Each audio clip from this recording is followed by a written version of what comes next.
இன்றைக்கி பார்த்தீங்கன்னா ஆடி மாதத்தில் வருகின்ற 3வது வெள்ளிக்கிழமை. இன்றைக்கி எல்லோரும் அனைவராத்துலேயும் சுவாமிக்கு எதையாவது ஒரு நைவேத்தியம் வைத்து சுவாமி நல்ல முறையில் வழிபட்டிருப்பேன்னு நான் நினைக்கிறேன். ஆடி மாதத்தில் ஒவ்வொரு வெள்ளிக்கிழமை வருதோனோ ஒவ்வொரு வெள்ளிக்கிழமைக்கும் என்னென்ன சிறப்பு அப்படிங்கிறது பார்க்கலாம். ஃபஸ்ட்டு என்ன ஸ்பெஷல் பார்த்தீங்கன்னா, ஆடி மாதத்தில் வர வெள்ளிக்கிழமைகளுக்கு தனி சிறப்பு உண்டு. இந்த மாதத்தில் வெள்ளிக்கிழமைகள் அதிக முக்கியத்துவம் வாய்ந்ததும் கூட. பொதுவாகவே ஆடி மாதத்தில் அம்மனுக்கு உகந்த மாதம் அப்படின்னு சொல்லுவாள். ஏன்னா இந்த மாதத்தில் அம்மனுக்கு சக்திகள் இருமடங்காகும் அப்படின்னு சொல்லுவாள். அதே மாதிரி ஆடி மாதத்தில் வெள்ளிக்கிழமைகள் திருமணமான பெண்கள் விரதம் இருந்தால் மாங்கல்ய பலம் அதிகரிக்கும். அது மட்டும் இல்லாமல் யார் வேணாலும் சுவாமியை வேண்டிண்டு விரதம் இருந்தால் அவர்கள் நினைத்தது கட்டாயமாக நடக்கும். அதுபோல் ஆடி மாதத்தில் ஒவ்வொரு வெள்ளிக்கிழமையும் ஒவ்வொரு அம்பாளுக்கும் உகந்த நாள் அப்படின்னு சொல்கிறா. அந்த வெள்ளிக்கிழமைகள் உரிய அம்மனை வேண்டினால் நிச்சயம் நம்ம என்னெல்லாம் நம்ம நினைக்கிறோமோ அது கட்டாயம் நடக்கும். அந்த மாதிரி ஒவ்வொரு வெள்ளிக்கிழமை என்னென்ன ஸ்பெஷல் அப்படின்னு பார்க்கலாம்.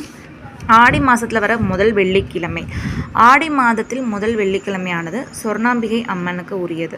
சொர்ணாம்பிகை யார் அப்படின்னு பார்த்தீங்கன்னா, பார்வதி தேவியின் ஒரு வடிவம் தான். எனவே இந்த ஆடி மாதத்தில் வருகின்ற முதல் வெள்ளிக்கிழமையின் போது சொர்ணாம்பிகை அம்மனை மனமுருகி வேண்டினால் வீட்டில் செல்வம் பலம் கண்டிப்பாக பெருகும். அதான் முதல் வெள்ளிக்கிழமையோட ஸ்பெஷல். 2ஆம் வெள்ளிக்கிழமை என்ன அப்படின்னு பார்த்தீங்கன்னா, ஆடி மாதத்தில் 2ஆம் வெள்ளிக்கிழமை அங்காள் அம்மனுக்கு உகந்தது. காளி தேவியோட மற்றொரு வடிவம் தான் இந்த அங்காள் அம்மன். ஆடி மாதத்தில் 2ஆம் வெள்ளிக்கிழமையின் போது அங்காள் அம்மனுக்கு பூஜை செய்து வணங்கி வந்தால் புத்தி கூர்மையாகும். அதே மாதிரி வலிமையும் வீரமும் அதிகரிக்கும் அப்படின்னு சொல்லுவாள். அவளுக்கு ஏதோ நெய்வேத்தியம் சக்கரை பொங்கல் அந்த மாதிரிலாம் நெய்வேத்தியம் பண்ணால் ரொம்பவும் நல்லது. அதே மாதிரி 3ஆம் வெள்ளிக்கிழமை இன்றைக்கி தான் 3வது வெள்ளிக்கிழமை. இன்றைய உகந்த அம்பாள் யாருன்னு பார்த்தீங்கன்னா காளிகாம்பாள். இந்த அம்பாள் யாருன்னு பார்த்தீங்கன்னா பார்வதி தேவியோட மற்றொரு வடிவம் தான்.